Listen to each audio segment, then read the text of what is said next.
It is my distinct pleasure to introduce Gork Courtney Burns to the Friday, January 15th, Peace and Social Justice show. Welcome to the show, Gork. Thanks for having me, Bill. Maybe you give us a little short bio on, what we need to know about Gork and some of the poetry you're working on. Totally. Well, I go by Gork because I'm experimenting with letting go of identity right now. For me, this is helping me along the process of growing my humanity. Because my passion, one of my biggest passions is practicing empathy. And I find that if I let go of various identities, most of which popular culture has created for most of us, it helps me come to this place of not asserting my identity on any one person and not invalidating their experience with that. Yeah. So how long have you been using Gork as your name? Since early 2014. Mm-hmm. So yeah, almost 2 years now. Awesome, Gork. I like it. It's awesome. Thanks. So what kind of poetry have you been working on up there in Arcata?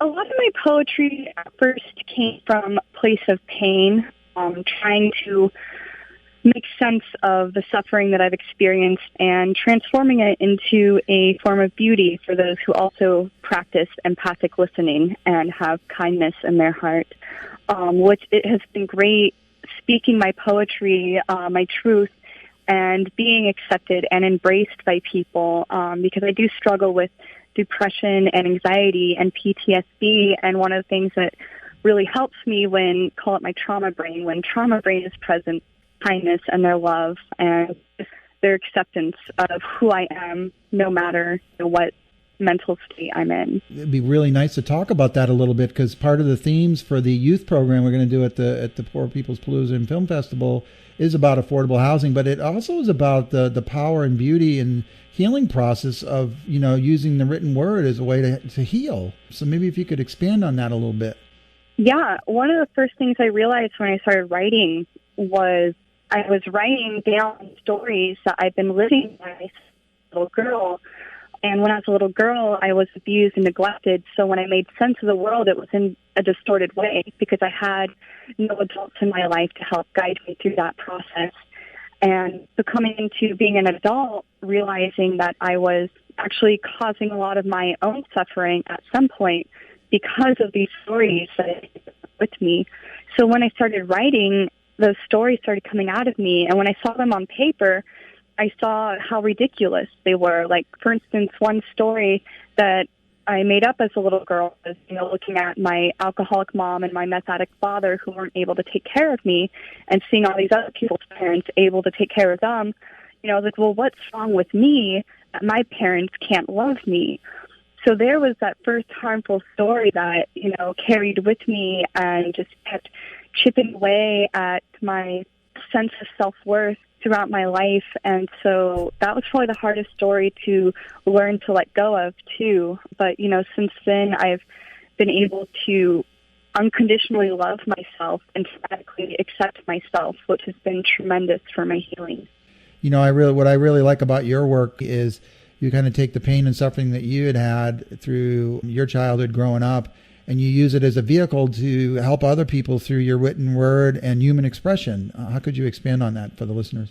We've tried to practice kindness and unconditional love and all those things. And my healing process really happened when I realized that I needed a lot of that for myself. And so that's why I started writing, was to kind of learn how to be kind to myself. And also why I started performing my poetry as well. And so it was a big surprise for me when I realized that my words were helping other people. And yeah, it's just been an amazing journey of finding other people that struggle in similar ways or have made sense of the world in similar ways. And, we're all in this healing process together, whether we recognize it or not.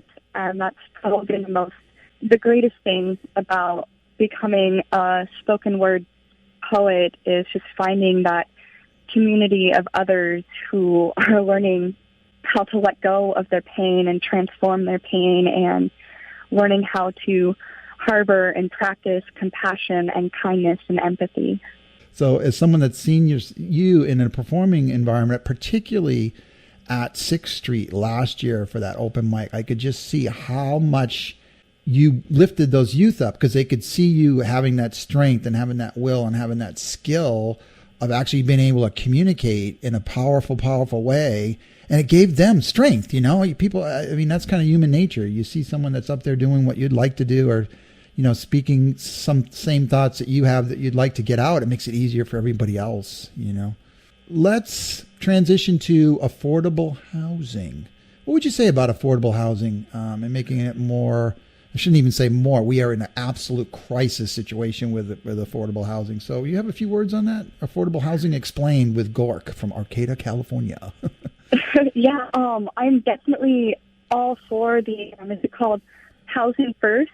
The cities across the nation that are providing housing to the homeless first and foremost, and then taking care of, the issues that might have caused their homelessness. I think that's a great way to approach this issue, because when people are without a roof, so to speak, they're more likely to experience trauma. And when you're in this place of trauma, it's so much harder to gain access to resources. And that's what homelessness is. It's a lack of resources.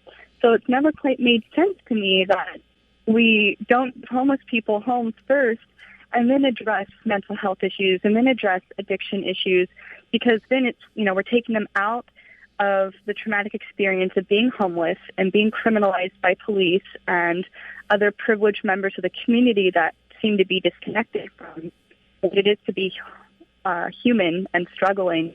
We take them out of that situation. We put them in a safer space, their home, and then from there, they're not going to be in that, fight or flight mode, that state of panic so much.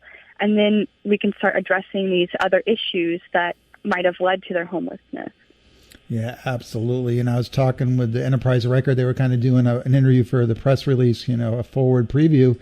But I'd kind of given them some insights on many, many people I've met, talking to them on the streets, Gork, and I know you have as well. It's like, I go to AA and I'm going to behavioral health and I'm doing all this stuff and I'm connected to all these services, and they know the people are homeless. It's just absurd. Your chances of, kicking an addiction while you're homeless, it's infinitesimally small. It's just like, so it upsets me, because the system knows it's not going to work, but they don't try to fix it. Yeah, I couldn't imagine trying to process my depression, trying to get out of a state of panic if I was having to worry about where I was going to sleep that night, what food I was going to eat, whether or not the people around me were going to view me as an inconvenience and call the police on me. So yeah, it just makes so much sense to house people first, and then address those other issues. And, and if we do live in a capitalist system. And so if we take a look at that, its profit motive is big, it's huge. It's the thing that's running our country right now. And if we look at it from that viewpoint, it's like, hey, capitalists, it's actually more expensive to jail homeless people than it is just to give them housing in the first place. And it doesn't make sense to me. A lot of things that humans do right now don't make sense to me, but that particularly is one of them, where we are jailing homeless instead of housing them. And I went to a Eureka City Council meeting, and this older white woman was talking and was saying that she was glad, or the homeless criminal should be glad that she wasn't out there with a gun on her hip. And my stomach started to turn, because people in the room hooted and hollered, in agreement. And the lack of humanity, the lack of compassion and kindness. And, it's like, what have these homeless people personally done to you? And, what I've concluded, what living has taught me is that mean people are scared people. People living on the streets are also scared. And so I'm really trying to, and I'm in the middle of writing a poem right now that's trying to kind of connect us through our fear. Instead of using our fear as a way to rationalize our hatred of each other, let's use our fear as a common denominator for connecting with each other, so we can start to see the humanness in each other and hopefully build a desire to help one another. And that may be idealistic, but I feel like the biggest war right now is the war on imagination. Not enough people think it's feasible to be unconditionally loving and radically accepting and to show compassion and kindness. And I think that's just one of the most devastating ideas floating around in our world right now. All right, Gork, this is Guillermo Mash, and from the benefit of the Peace and Social Justice Show on Friday, the 15th of January, and all our listeners, I just want to extend a warm welcome and gratitude for having you on the show today, Gork, and can't wait to see you next week at the rehearsal and at the actual Poor People's Film Festival and Palooza. Yeah, I look forward to sharing my voice and hearing the voices of others in attendance.